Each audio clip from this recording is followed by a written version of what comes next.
Hello, I'm Dr. Lynn Rosenfield, and today is August 29th, 2018, and I have the wonderful privilege of interviewing Rama Weizmann, who is a longtime social worker who was very, very important to me and to David Kuroda, who has asked me to interview Rama. And so we're both here today, David as our cameraman and myself as Rama's interviewer in my private practice office in Westwood, Los Angeles, California.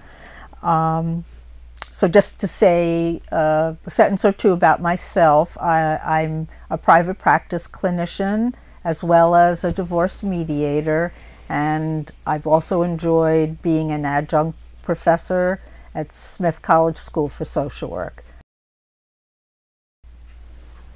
So Rama, what a thrill to be interviewing you here today. You're a very special and important person to me, and I so admire your varied social work career. I wonder if you could just give us an overview of the kinds of things that you have, kind of roles that you've played as a social worker. Thank you for all the compliments, Lynn. I almost feel a little embarrassed about it. But okay, let me start by letting you know, if you don't recall, I am now 88 and a half years old. I know.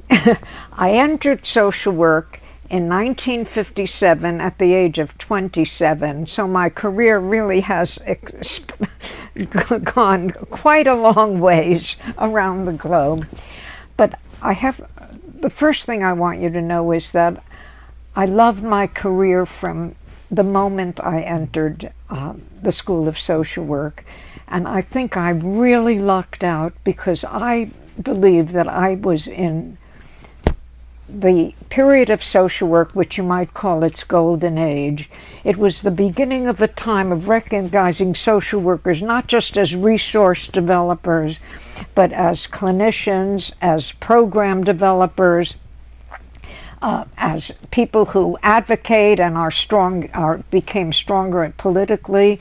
The self-esteem of social work was really on the rise, and it was just a wonderful time to be experiencing the profession. The schools of social work not only were rich in social content, but we had in-depth training in psychological theory.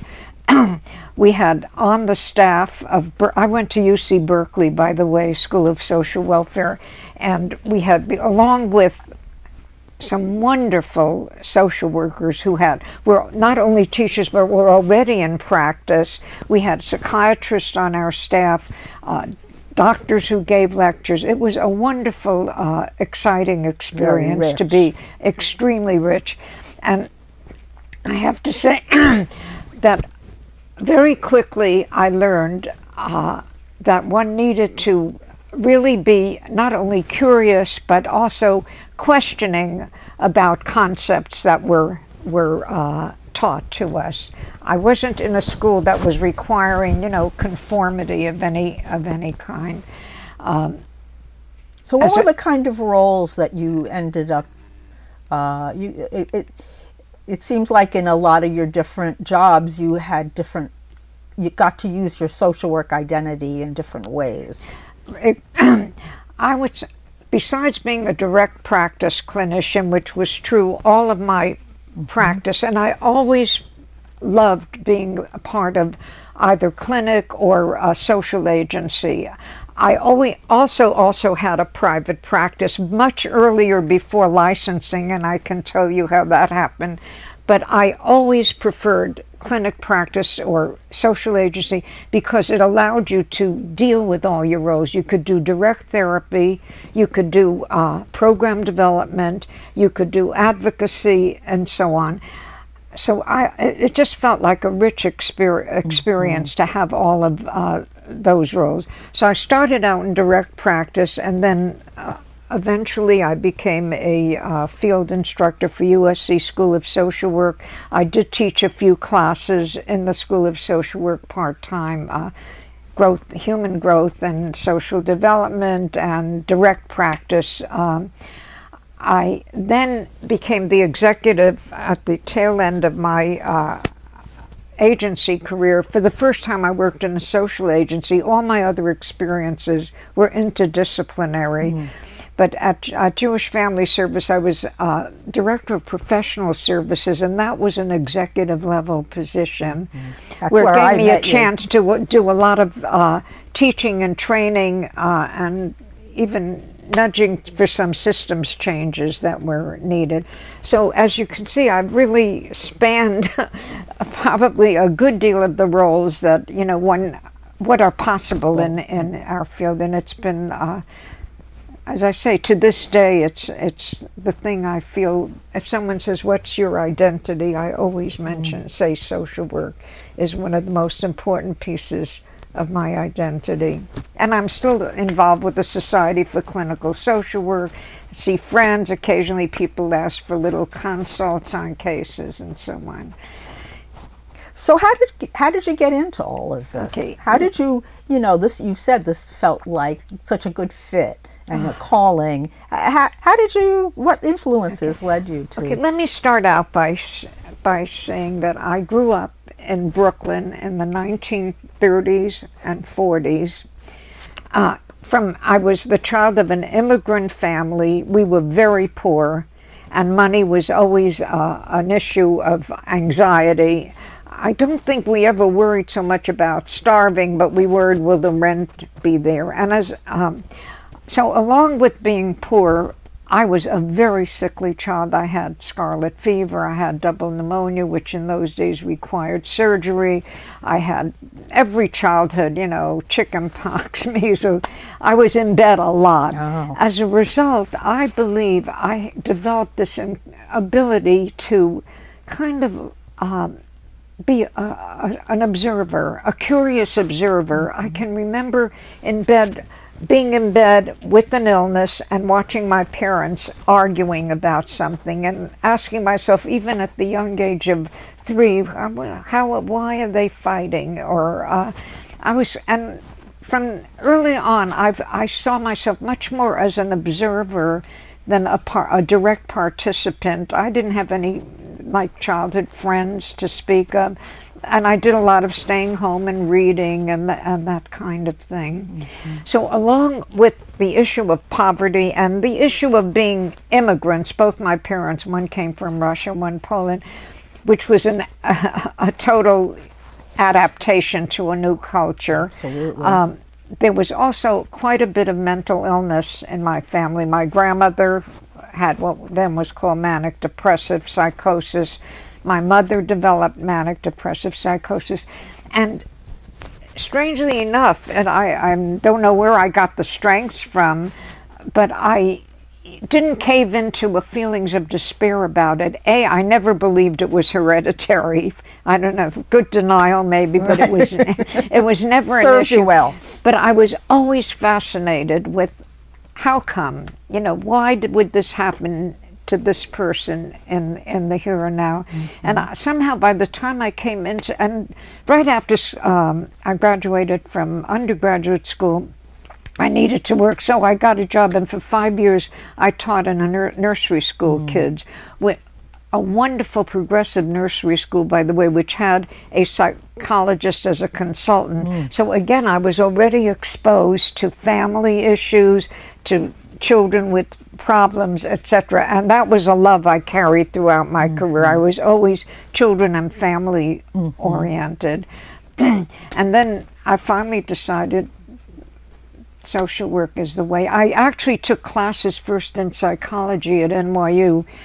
But you know, at that period, psych was really totally research oriented, not very directed with direct practice. So I figured, okay, social work is a much better fit, and I got into Berkeley, and that was the beginning of the joy ride I've been taking.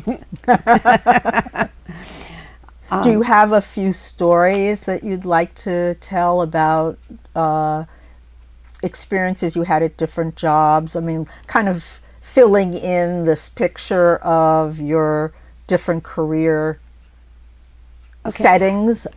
That's a good question, but before I do that, I want to give you a couple of an experience that I had in social work school that really stayed with me throughout my career. Great.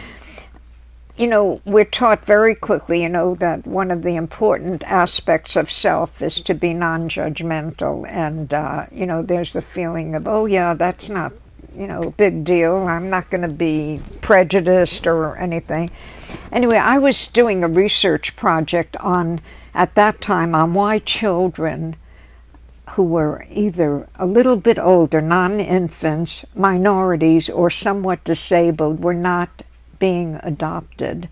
This was I'm sorry I forgot the name of the professor who headed up. He was a fabulous teacher.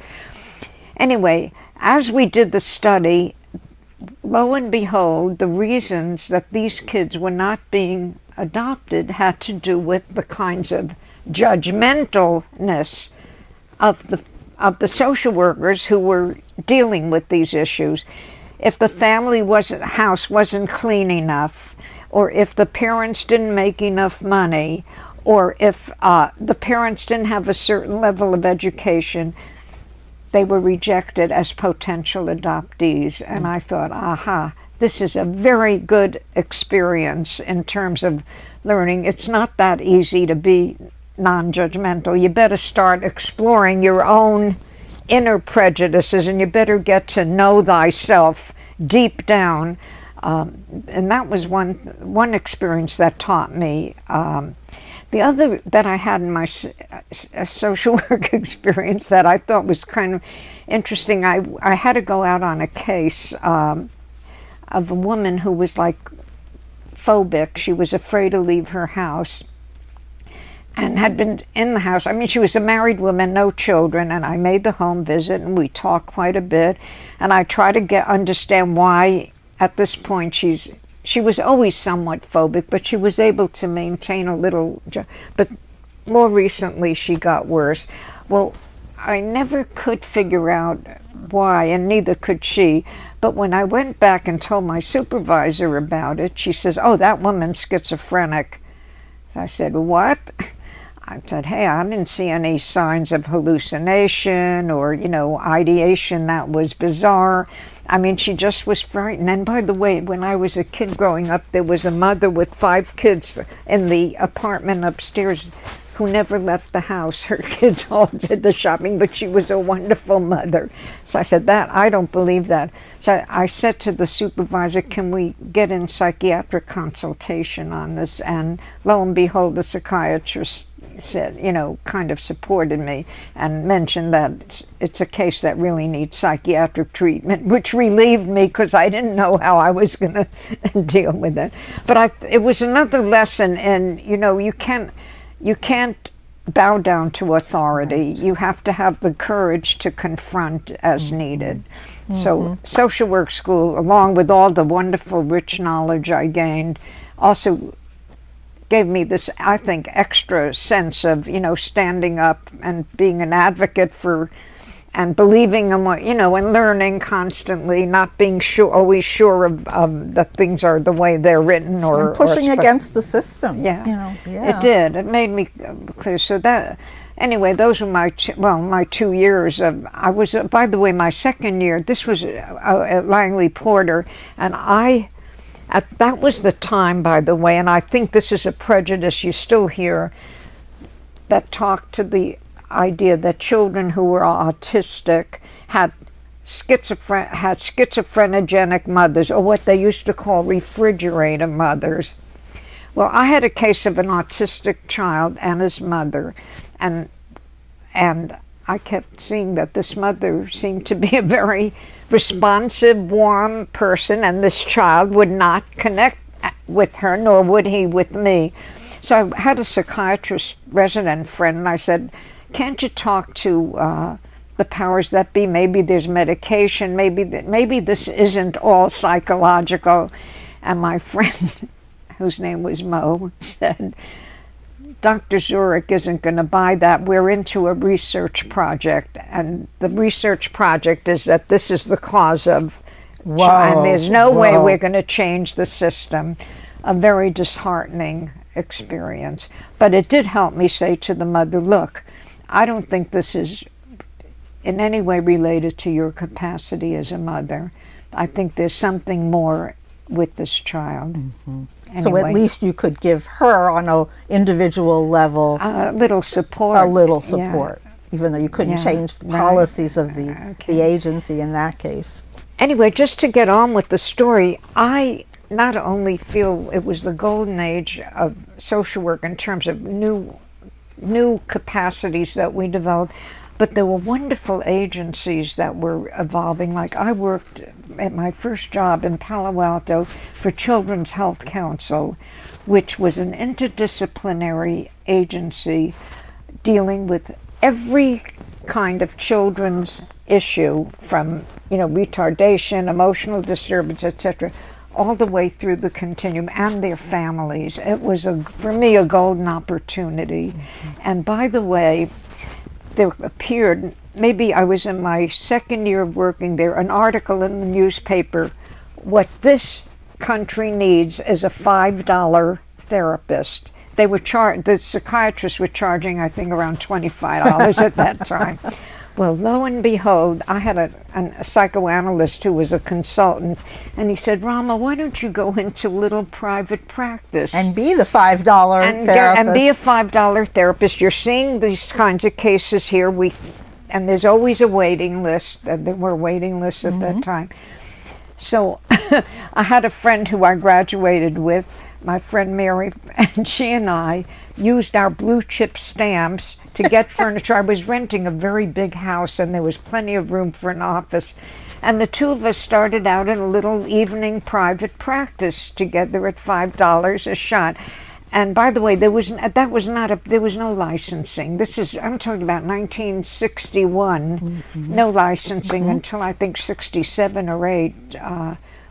Or was it the 70s that there was licensure? No, the first I think was 68 or 9. But anyway, so that was sort of a fun experience. And your first experience maybe as an innovator, like that's an innovation. Yeah. You know what? You're reminding me that along with that, Dr. Sarvis, who had taught at the School of Social Work, had started a private practice clinic in the East Bay. This is up north. Yeah. And she asked if I would come and do some part-time work there, too. So they were already including social workers, and I did see I could go one night a week and see maybe 2-3 families. So along with clinic practice, I already was in private practice. But again, I have to tell you that the issue of social work that arose in this clinic, I'll never forget it. I saw a couple of dysfunctional families that really needed home visits. Well, by that time, the chief social worker thought social workers must be doing therapy. They don't go and make home visits. Oh. I had to really actually advocate for that I should go and make a home visit or help people with finances. Like there was a family losing their home, and I went to their home and looked over the documents and helped them get their stuff. I never wanted to give up or demean any of the roles that we had as social workers. I considered resource development, direct help, all of that is valid as, in quote, psychotherapy with a capital P. So that's kind of what, anyway, it was a wonderful experience I had. Anyway, after that, I moved on to work in Santa Clara. I had a little brief illness, and I needed to take a few months off, and I decided I'd like to have a different experience. And I had the most incredible experience working at Santa Clara County Hospital, psychiatric department. At the time, it was a small outpatient clinic, but we were able to convince the city council, even though it was prune farming country at that time, when you think of San Jose now, yeah, which major is city. high tech, I mean, it was nothing. It was a small town, no theater, no live theater. Anyway, we were able to convince the city council to help us fund an inpatient, an unlocked psychiatric inpatient service. We had Agnew State Hospital, which was nearby, but that was a closed facility. And this was the beginning of experimentation with the unlocked, and it was a most incredible, rich experience developing this, and we afterwards developed a daycare program along with once patients were discharged. And you mean like a day treatment program or a yeah, well, we had treatment. People came day treatment after they had left. The full range of services now. Right. It started out outpatient. Then we had inpatient. You could be there 3 months. You know, there's always a limitation. And by the way, compared to the rest of the hospital, our rooms were nice. Every patient had a separate room, and they could, you know, put pictures on the wall. Nothing like the slum green cheerful walls that you saw in the rest of the hospital. And we'd get these comments, you know, these patients, most of whom were on welfare, by the way, these patients are living in a hotel here. They're never going to want to leave. You know, there was a little bit of that kind of envy. Resentment. But, I mean, I can't tell you how much I learned in working with, first of all, it was a wonderful interdisciplinary experience. And along with that, I learned, let's put it this way, I learned about how often there are a lot of things you do not pay attention to that are going on, or you can't always know what's really happening in an experience. What do you mean? Okay. We had, on this ward, there was a woman who had come in with a serious depression. She had 3 or 4 kids. Very attractive woman in her late 30s. At the same time, we had hired a wonderful psych tech, a young man who was wonderful with the patients, and a psych tech. Anyway, a few weeks after this woman had been on the ward and seemed to be doing a little better, when I came to work, she was gone. And they said, well, we asked people what happened. Well, she signed out. So we figured, well, maybe she was better. And I called home, and her husband said, no, she hadn't come here. The next thing I know is the psych tech is missing. He didn't come to work that day. Oh, no. And I thought, wow, you know, what could have happened? Anyway, we couldn't figure it out. Then every day, by the way, on the ward, we had a ward meeting where all the patients got together and talked about what's happening on the ward. And then finally, we mentioned, you know, we were talking about the fact that these 2 people were gone. And a couple of the patients said, you know, you guys don't really know what's happening around here. You know, these 2 have been carrying on a love affair for the last couple of weeks, and we think they just took off together, and that's exactly what had happened. But again, it was a good lesson in knowing about how you really don't know what's going on. Another thing that happened was that we learned one of our patients, who was a kid who had severe asthma and was doing very well in the therapy and on the ward, all of a sudden when she left home, she was an outpatient working, she was doing much better, and then all of a sudden she's back in the hospital with a severe attack. What happened? Well, it turned out after much, much delving and learning, we learned that one of the nurses, she had been sort of, you might say, running after one of the nurses, and the nurse kind of caved into a lesbian relationship, and then was so horrified about it that she left. And when the nurse left, the kid went into this terrible regression to asthma. Yeah. So those are some of the kinds of, you know, experiences. There were a lot more that were positive, where people got well, and you felt good as a social worker, and you felt good about your contribution. But I'm highlighting these because I think these rough experiences often teach you a lesson about, you know, you learn something about you know, your own self, your judgment, your capacity for observing, and so on. And the fact that there are things going on a systems level or an organizational level. So, so what else did you learn from this experience at this hospital that was a lesson for your career or helped you in your career? Well, first of all, I learned that nothing happens without a social and political context. In order to set this up, this inpatient service, we had to really go before the city council. We had to convince the Department of Mental Health. It was a constant advocacy, you know, experience. Along with, interestingly enough, there were kind of frictions about who was going to be in charge. The Department of Mental Health wanted to make sure they have their feet in it, the welfare department. So we were constantly dealing with, along with our own clinical, we were always dealing with the issues that had to do outside. And the hospital was always on top of us, for example. Like one time, one of the patients, a young girl, set fire to a basket, and of course, the first thing that happened, the hospital administrator is down. If this happens one more time, we're closing the facility. Oh. I mean, it wasn't a love thing, and I wasn't surprised if a number of years later, the first thing that went when there were budget cuts was closing the department.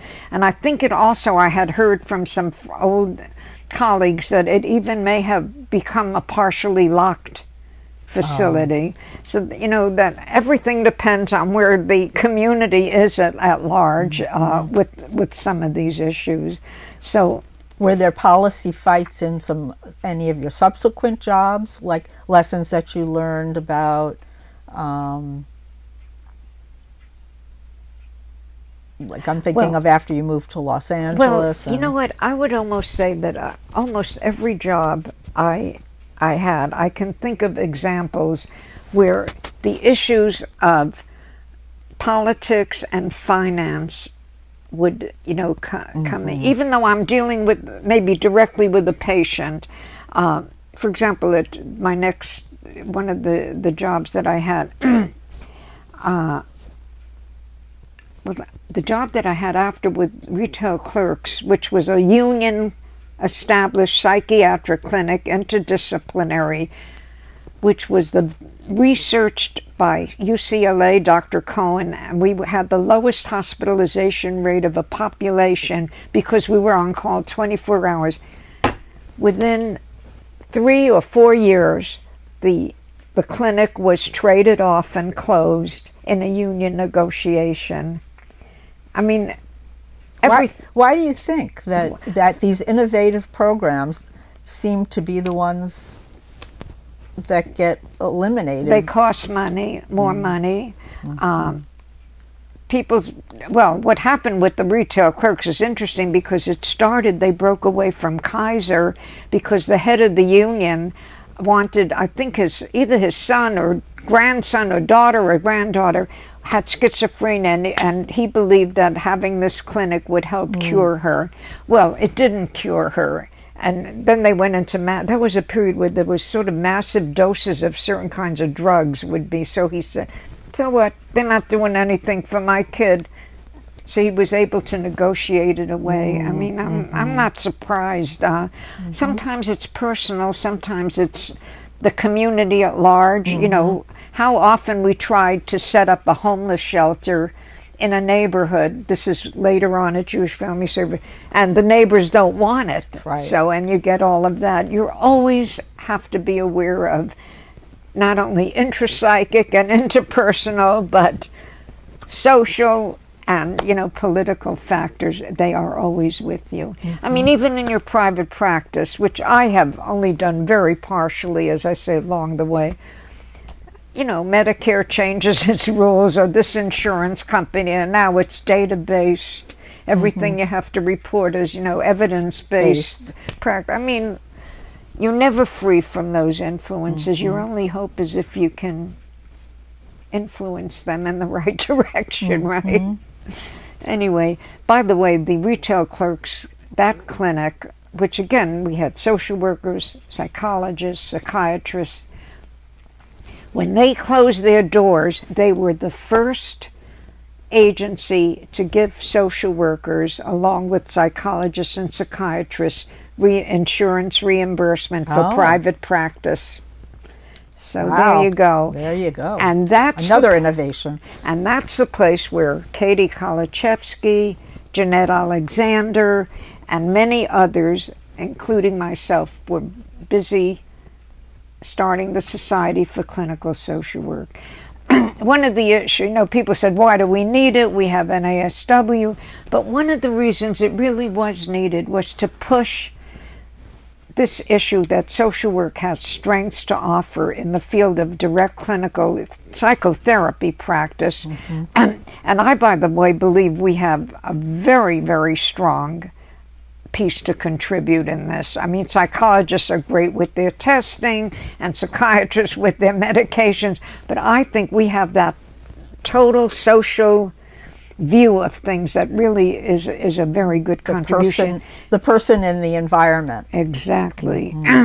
So, but this retail clerks was the first, and that's when licensing came in, plus the reimbursement.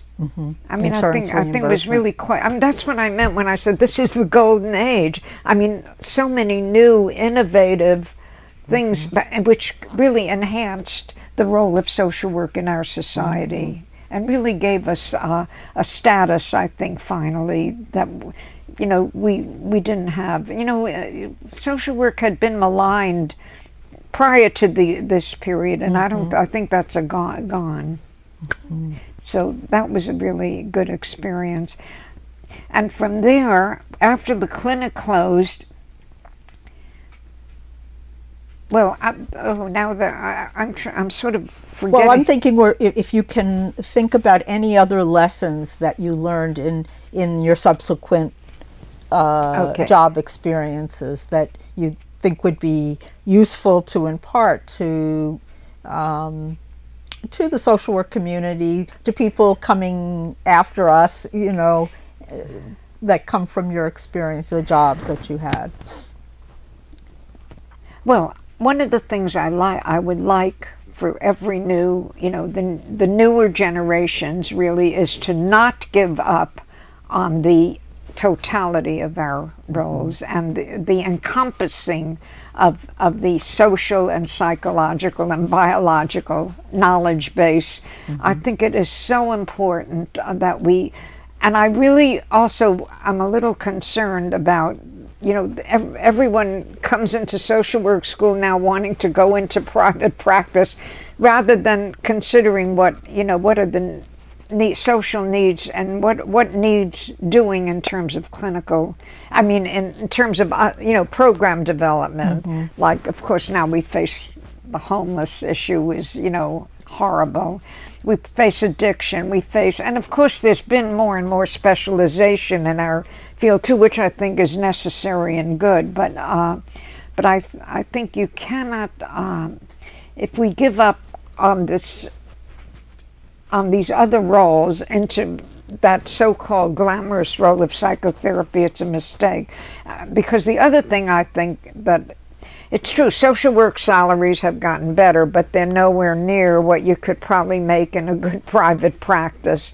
So money, and I notice money is becoming much more of a factor in people's choices about what they do. I have to tell you, before I went into social work, I had a brief job as an administrative secretary, and I earned $325 a month. When I got my first job in social work, I earned $350 a month. So, after all that graduate training. But I have to say, I was lucky. I didn't have to care that much about, I'm married, I have 2 salaries, but only once in my social work career was I tempted by status and money, and I'll tell you about that in a little bit. But I first want to tell you about one of the most wonderful jobs I had. When I was a field instructor, and my first unit was at County Hospital, and that's where I met David Kuroda, by the way. And how come we became such good friends? Well, for me, I looked at David. None of this, I had I think seven students to get cases for. It was my first year. I was nervous. Everyone I approached was very cold, dismissive, not nice, except for David. David opened up County Hospital and found cases for me, and it really became a wonderful, rich experience for the students. I learned a lot, by the way, talk about community. We had a lot of young, sort of macho Hispanic kids were there for gunshot wounds, so we did a group. And you know that all of them were afraid to be at the county hospital at night. They were afraid to sleep there. Oh. And so we said, why? They said, well, you know, we live from where you could see the county hospital, and by George, my grandfather went into the hospital and died there. My grandmother went in and died there. My mother went. They always saw this. If you go into the hospital and have to stay overnight, you're not going to come out alive. Some sort of interesting piece of knowledge. Yeah. But David had a manner, an ability to deal, and I think not just with, certainly with the interdisciplinary teams there. And it was so clear to me that he had a manner that was just right for developing and not alienating relationships.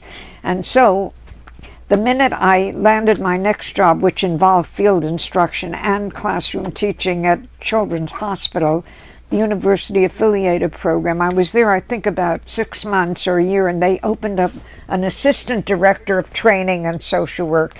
And I immediately called David and said, you got to come and work with me on this job. And we were a great team together. We really, we had wonderful students. And again, David's manner in that interdisciplinary team was super. They loved him, probably more than me, because there were more women than men there. But look how you were always keeping in mind helping newer social workers who you admire to advance their career. I think that's really one of the things that you have facilitated. You certainly did for me. Well, and the students, of course, you know, interestingly enough, here I am, what, 40 years later or more, and I've been in touch with one of my students. We're both on a board in which she's like the president of a camp that we, which runs every summer for a week in LA for girls who have Turner syndrome. And she enlisted me and we reconnected. And I've met on the way other students and clinicians who I've had a little influence of.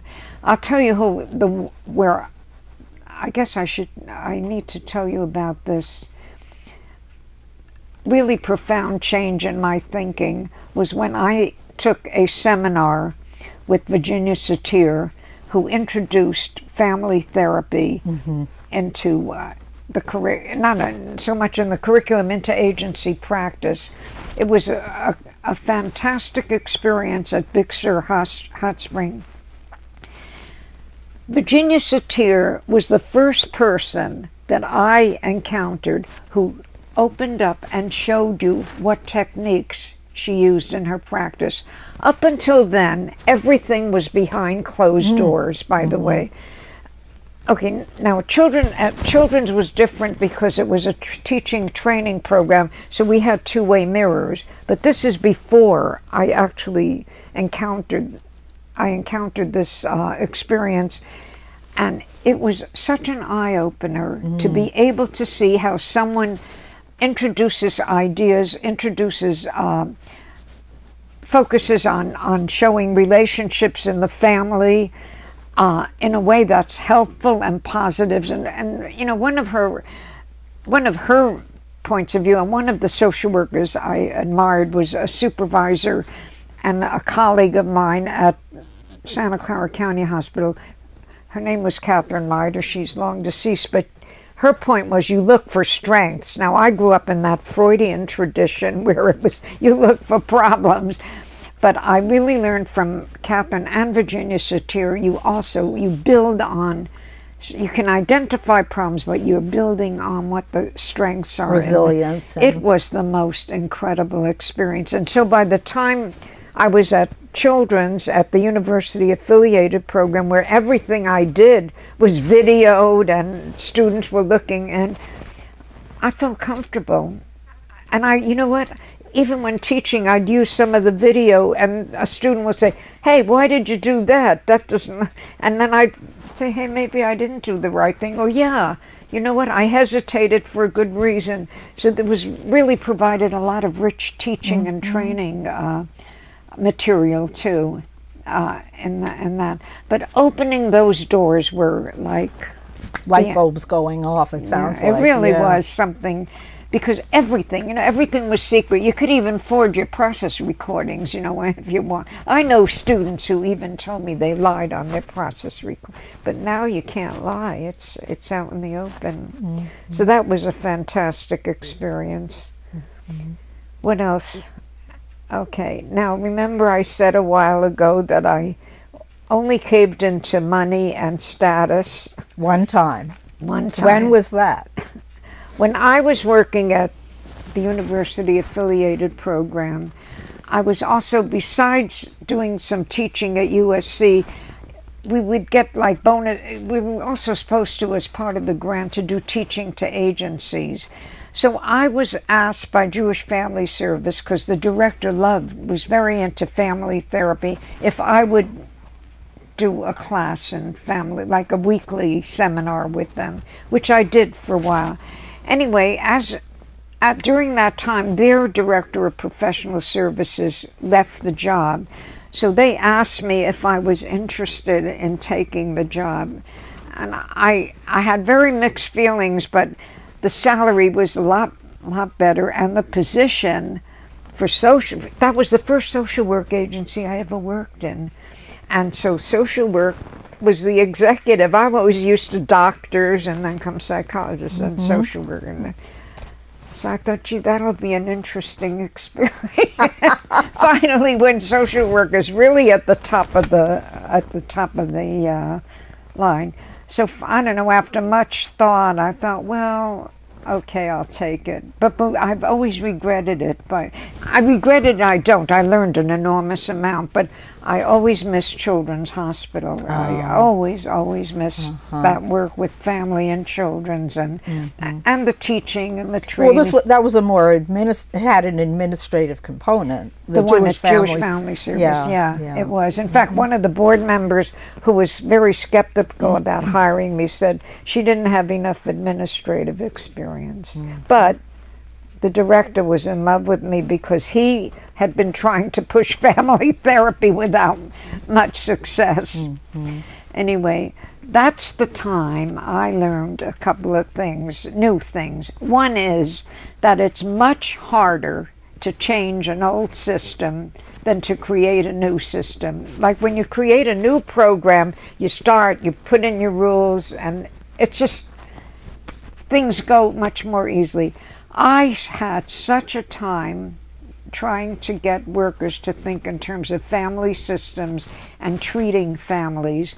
Now, there were two small units of the agency, one in the Covina and one in like Hawthorne and Lynn was one of the directors of one of the smaller institutes. Well, the two, Shirley Wyman, who was head of the one in Covina, and Lynn Rosenfield, the one in Hawthorne, I used to love going out there. They were the two who were so willing to try family therapy. They were really the only ones who would really, with a passion and dedication, entered into doing family therapy. But I did learn that it's really hard to change an old system, which is why things move so slow. Change moves so slowly in government. And the other thing that this was something I wasn't as much aware of, although I saw a little bit of it, but I tended to be in denial or not caring. I was very taken in this agency about the competitiveness among the upper echelon staff for territory. In other words, the way the structure was, I was like Director of Professional Services, covered both the whole agency, that function. But then there was senior services, there were counseling services, and there were immigrant services. And the people who are the heads of these were always in conflict, fighting for their, particularly for their territory, for more funding. You know, I'd seen this once when I was treating some kids from a Native American community when I was at University Affiliate Program, because one of the women was an advocate for, you know, dealing with alcoholism.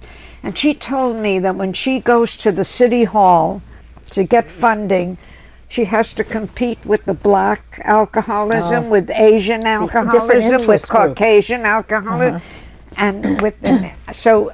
I mean, I had a little taste of it, but here I really saw it full, you know, in full bloom. By the way, Jewish Family Service also was a time where we developed new programs, like you wouldn't believe. We introduced, I did with the help of Lynn and David, divorce mediation. We had developed a shelter for families, for homeless families. We also had a van. There was a program we were duplicating from New York City where we had a van which we stacked with sandwiches, coffee, cigarettes, and we went from La Brea all the way to Santa Monica, identifying the homeless that were sleeping outside along the way, and we tried to get them into shelters. And that's a story into itself, how many of them were really sick, schizophrenic, paranoid, would not even consider shelters. But I bring this up because I really love the agency for its responsiveness to the needs. For example, family violence was becoming an issue, and we developed a program for family violence. I mean, we really, in that sense, it was a true social agency. Development. Program development was high on, along with all the other functions. It was really, and it was great because, along with training social workers and working, you know, in that area, I could also develop programs like they had a Hope education program for aids to the elderly, you know, the women who went in to help elderly sick people. And I, you know, did some work with training them how to behave and what, etc. So it really was a very expansive and rich experience. I mean, I have a million other stories I could tell you about patients, and I mean, interesting things that I learned. You know, apropos of, you know, somebody telling you you're not going to be competent. I once had a patient who was a Russian immigrant, a young man, who had a psychological test, and where the psychologist said he has an IQ of 90 and he'll never be. He wanted to become a lawyer. Anyway, when I saw him, this was at Retail Clerks. When I saw him, I knew this couldn't be true. She must have, you know, maybe because language then was an issue. Anyway, ultimately he did become a lawyer. In fact, he became one of my private practice when Retail Clerks closed, and he became a lawyer. But I think that kind of like a supervisor telling you can't do this, you know, can be so devastating. And anyway, any other questions? What do you think that social worker, that the field of social work should be addressing today, kind of as we look toward the future? Do you have any thoughts about what the social work community should be doing, but I think the social work community should be fighting for national health care plans, which include mental health as part of the benefits, as most Western countries already have. I also think that they should certainly be attending to what programs are really going to work for the homeless. I know there's funding that's beginning to drift into, because I know a few I'm doing some mentoring of a couple of young social workers who come to me and we chat. One of them is starting to work in a new program for the homeless. So there's some funding. But, you know, I think it was a very big mistake, the way in which people were let out of the mental hospitals. I'm sure it was because they were saving money. No funding for programs. And the program, but you know what? Even if there were funding, are these the right programs? You know, I'm also was involved a little with an ethics committee, because there are a lot of ethical issues that arise in the field, like, you know, social workers who are like case managers and are allowed to deal with the Social Security checks of patients while the patient is in remission, and then they have to, when the patient's in remission, he gets his check, and the patient isn't in remission, the social worker is responsible. Hey, something's, you know, how do you monitor kind of stuff like that? So there's a lot of ethical issues, I think. Plus, as I said, I'm, you know, Katie Kolochevsky, who's with the Society, Tanya, I don't know if you Meridians, know, yeah. Meridian, and Masayo Reagans and I were in this meeting very regularly before Katie died, looking at the history of particularly clinical social work. And unfortunately, we never got to finish the project, but one of the things I always remember of Katie, who I so admired and has, you know, really was a pioneer, was her concern that we do not become so overwhelmed with, you know, wanting to make money and private practice that we neglect the social issues of our time, including immigration. I think we probably need to do a lot more in that arena too. But I do I did agree with Katie. I'm concerned about this this whole issue of, you know, there's almost like a bragging of, you know, if you can charge $300 an hour for, you know, a session and stuff. So that's kind of where What do you think about the whole trend toward evidence-based curriculums, using manualized curriculums, the insurance companies kind of requiring very behavioral, goal-oriented goals, and that whole trend in social And how work. about the use of technology? Oh, yeah. I mean, that's a whole other arena, I think, that hasn't been looked at carefully enough. And that, from what I see, is everyone's jumping into the water with it. You know, that's where I said, you know, that whole, one of my traditions about conformity, beware of conformity. Because, you know, people like to be part of a tribe or a group. And that really, and I worry, this is another, I won't be around, and I can, you know, but I have to tell you, I'm even up on some of the technology. Someone gave me Alexia. You can talk and she gives you answers. I mean, it's crazy. But I think that has to be looked at, and I'm very concerned about that.